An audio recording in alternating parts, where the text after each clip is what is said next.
Wonderful. Scuitto, thank you very much for joining me. Thank you. It's a pleasure.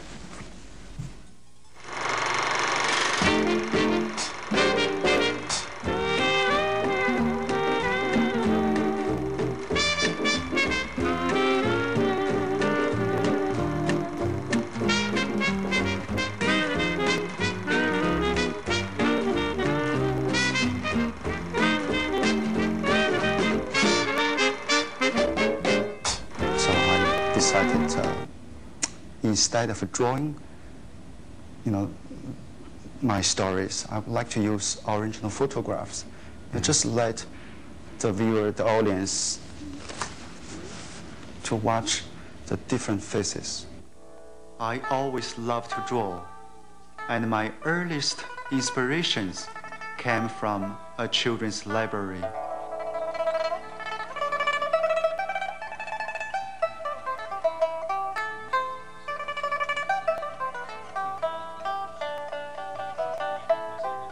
In 1966, Chairman Mao launched the Great Cultural Revolution, and all students became members of his Red Guard. They closed down that library.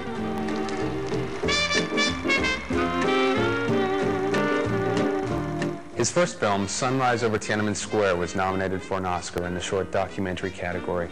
Largely animated, is a non-fiction account of his and his family's journey before and through China's Cultural Revolution.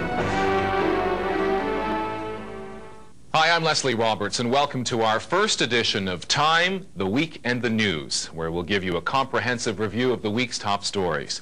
Coming up, an execution in Texas that raises questions of falsely accused and deep political implications. The new Canadian alliance faces a potential scandal amidst accusations of issuing an overabundance of membership cards. And family members of the Waco Branch Davidians sue the U.S. government for the use of excessive force. But first, our cover story, the rise of voyeuristic television, reality-based melodramas that has taken the airwaves like a storm. The success of shows such as MTV's The Real World, ABC's Making the Band, and most notably Survivor has prompted network executives to rethink their strategies when it comes to prime-time programming. Reality sells as the increasing signal from the airwaves as networks scramble to produce even more reality-based television. The question then becomes, why has this style of programming become so popular? Here to help us understand this phenomenon is Time magazine reporter and media critic James Ponowosik. James, how do you explain this phenomenon?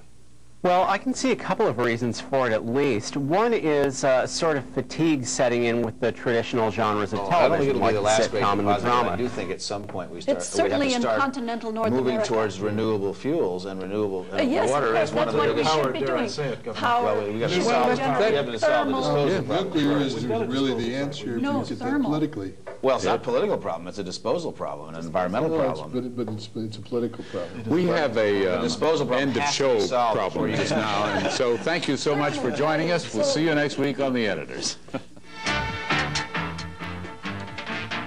This has been The Editors.